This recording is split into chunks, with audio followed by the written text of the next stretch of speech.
Hello everyone and welcome back to another episode of Timber and Stone, our wonderful fishing village here with plenty of fishermen at this point gathering around the docks, providing a massive amount of food, hopefully in the long term. They're not quite max level yet. If you take a look at some of them, level 5, level 15, I feel like fishermen level up slowly because of how powerful they are as a food gatherer.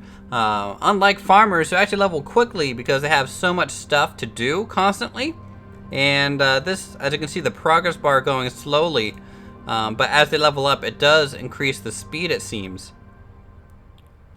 Or not, I don't know. I could be just talking out my ass at this point. So, what we're going to be doing this episode is working to the left and maybe potentially to... That was the right, wasn't it? Okay, yeah, working to the right and to the left of our initial town. I want to kind of widen it out a little bit here and work on getting some of this decking on this side over, possibly to a new structure. And what we're going to be building today is simple and clean. It's going to be the, at least one of the first crafting areas. I'm thinking it's going to be the blacksmith most likely. We're just going to extend that out that way. There we go. It's early morning, day 59 here. And let's go ahead and, maybe we can get that staircase here.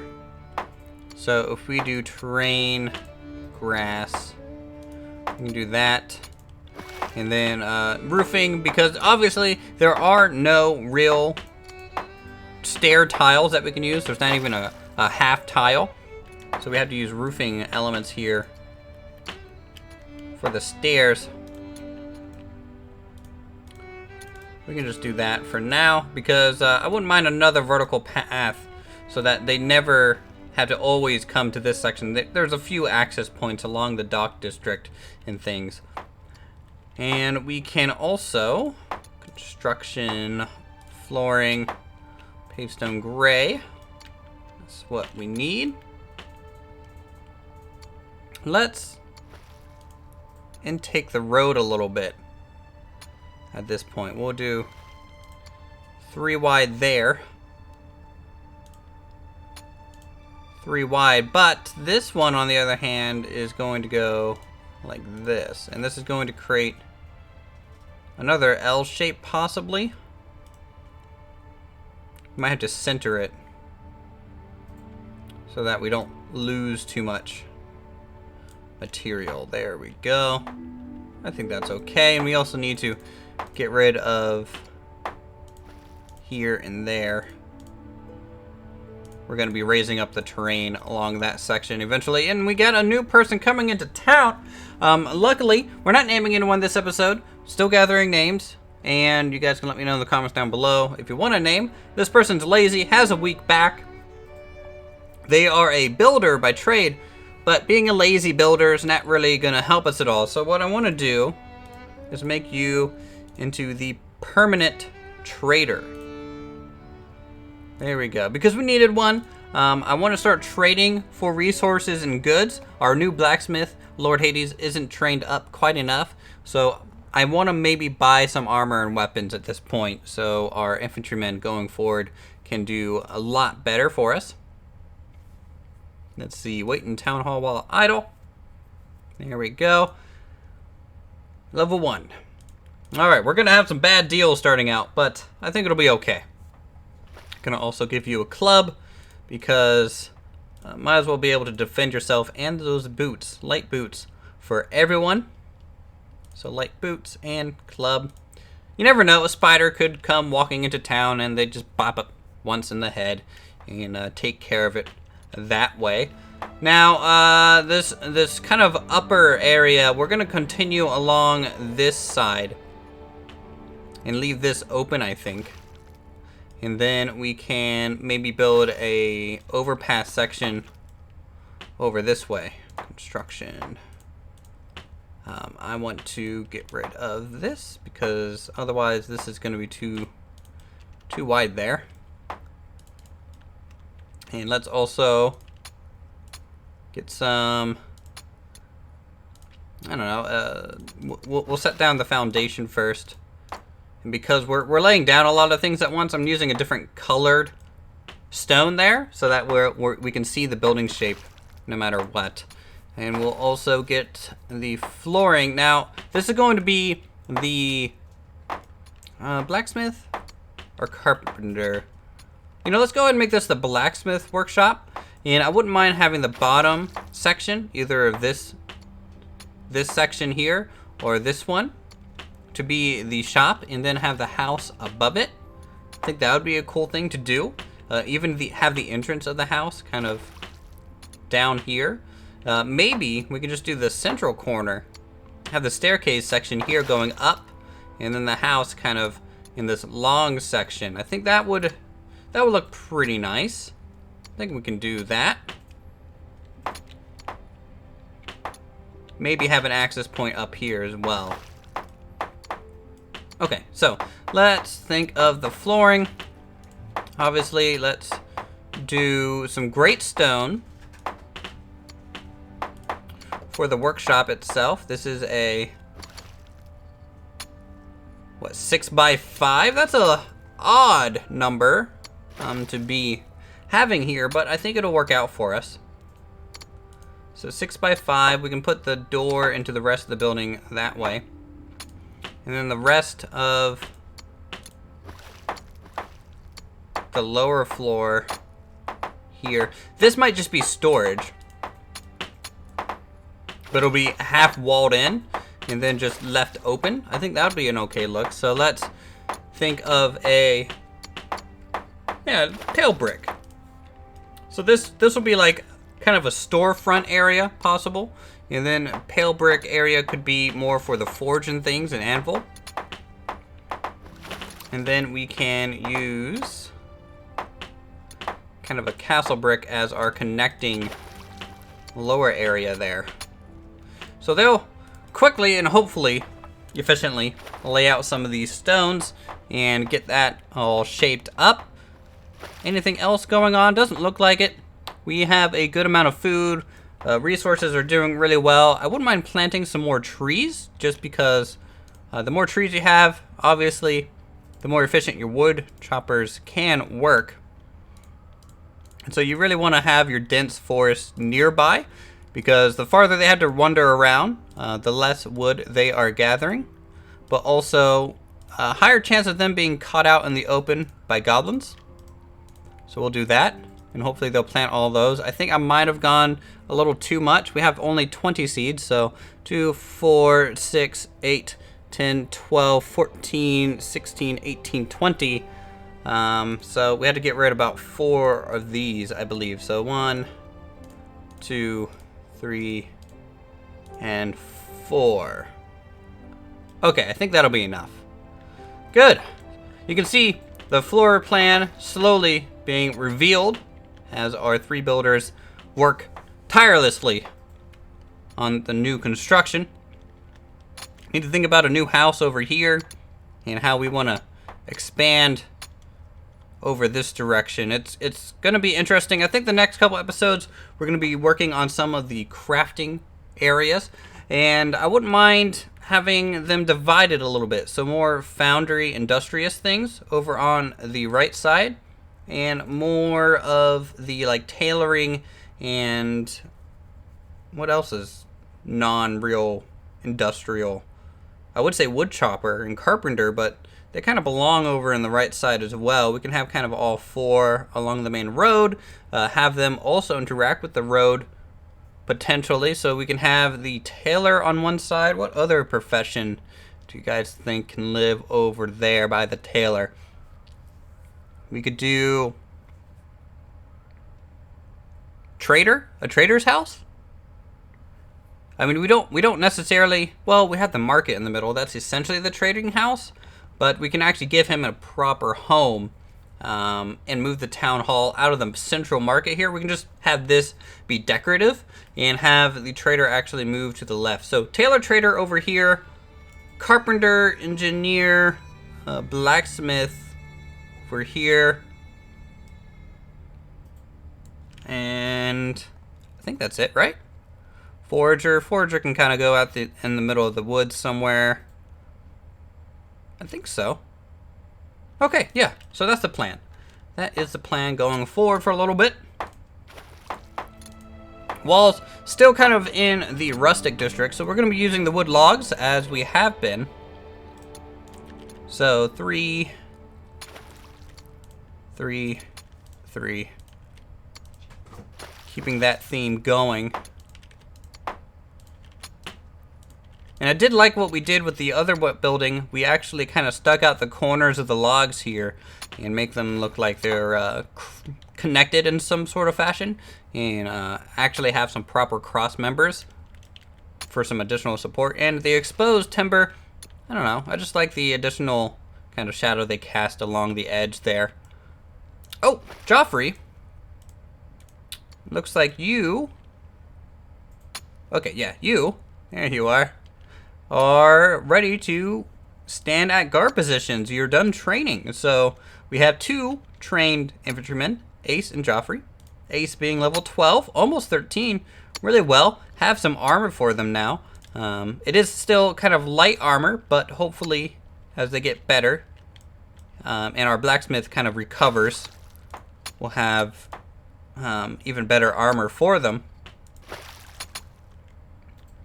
Okay, so that's the foundation of the blacksmith kind of workshop area. So at this point, I'm gonna go ahead and, I guess, enter the time-lapse section of today's episode.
Hey everyone, and welcome back after the speed build. Now before we go over and take a look at what was constructed, the blacksmith kind of workshop area, we have a bit of a problem invading from the sea. Now, it's not Nords, it's actually a skeleton horde. And it's a little weird. I mean, they can breathe underwater, I guess, but our fishermen are kind of our first point of contact. If we just scroll down here, you can see there's quite a few of them. The nice thing is that the archer can shoot through the water. So right now I'm just trying to keep the archer in the area so that at any point that they get close enough, he will engage and start shooting. I also went ahead and made the militia, which is good. Oh, looks like Lucky has finally spotted one. Now, I don't know if there's a necromancer down there or not. The chances are pretty high that there is. Is the militia finished forming yet? No, not quite. So we'll see if Lucky is able to take a few pot shots at these. They might have to be on the surface, though, as well. I know this is how I generally take care of the goblins that arrive from the lower area, and he's too afraid. There's just too many of them. Okay, that's fine too. So what I'm gonna do is I'm gonna go ahead and just flag these guys as charge target enemy. It's a little weird that they are sending units from the waterway. This didn't really happen much in the first season. The last season we didn't really have a giant bed of water like this protecting us. So it is a little different for sure. Let's manually move people over here because they are... If there's no real clear path for them to attack, they kind of freak out and don't know how to get there. I just want everyone in this area at least. So let's see. Any other wonderful infantrymen around? Yes, looks like it. Looks like we have Spaghetti Hoops down there. Moving over. Got to defend the dock district. Joanna, new infantryman that I'm training. Level 9 already, which is good. So we'll just hit play.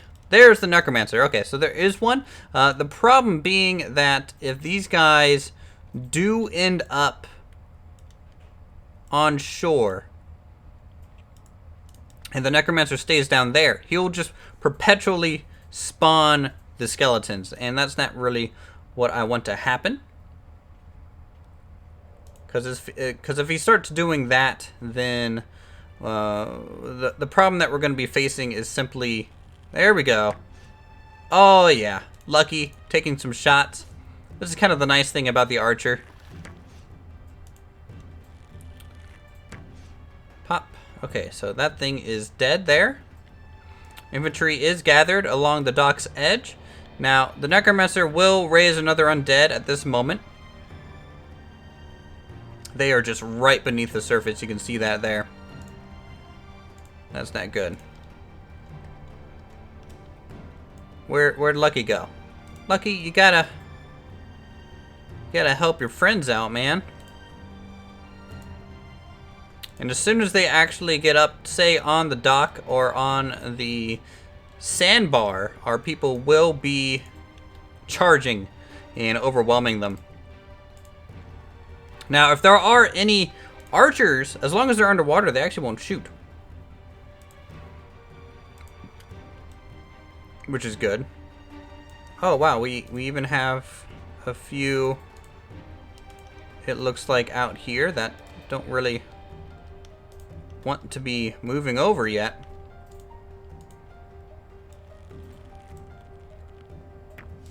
Oh no, Lucky's in trouble. Gotta fall back at this point. Now, friendly fire, of course, still going to be a major issue from the archer. So we're just going to make the archer go all the way back. He's going to be pretty much useless in a free-for-all like this, but luckily we can quickly overwhelm these guys as they slowly push up. This is going to take some time. In fact, it might be best to actually let them fully come up onto land. So we will move everyone back away for now, I think. And we'll move the fishermen all the way down the dock. And what that's going to do is hopefully allow them to come up onto shore so we can engage them a little properly.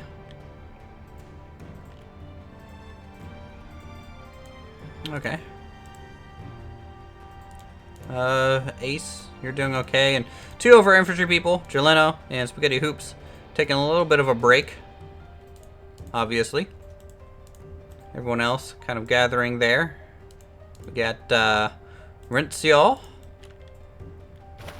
Let's see, any other infantrymen? No? Okay, so we're just kind of waiting, letting that skeleton kind of advance here. And it looks like they are on or close enough to the shoreline at this point that the infantry is regathering and bulk. And let's go ahead and move Lucky over here. And hopefully he can take out... Oh no, there's too many. That's too many at once, and we have too few in this little nook. So we're gonna tell these three to back off until reinforcements can arrive. You can see Scorpio taking a lot of damage. Joffrey's fine.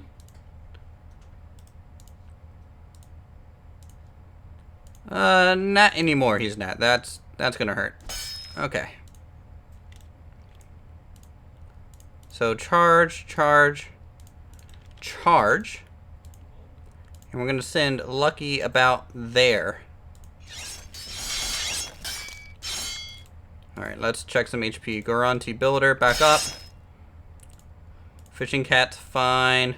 Joanna's fine. Rencio's fine. Joffrey's starting to gauge as well. Alright, after pretty much every swing, I need to adjust and rotate out our front line. And luckily the people with shields... Oh no! We lost one. There goes Garanti Builder. That's kind of a shame. Wasn't able to get out of there quite in time.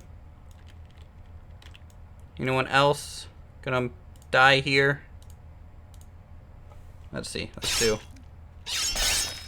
a little bit more. We might end up losing 2 in this battle. We'll back Joanna off. We'll back Fishing Cat off.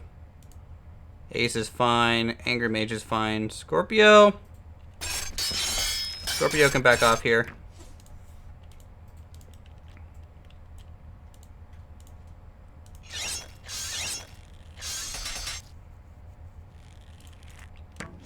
Oh, Lucky. Back of the head right there. That's no good.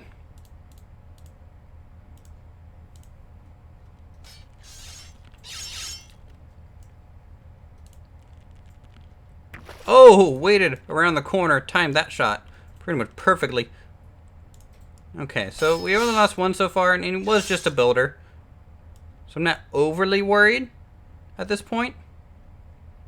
But I am worried that that archer is not going to actually come up onto the surface and is going to take shots at all of our people just like this. So you can see how troublesome an archer can be. Let's tell them to charge this one. He's almost on this surface, so we'll keep moving people back.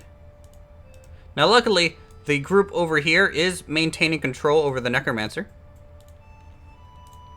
Okay, so the archer's up. Okay, Mauricio, need to back up, man. That arrow went so wide, and we're pretty lucky on that. And now, at this point, I'm going to go ahead and move Lucky again.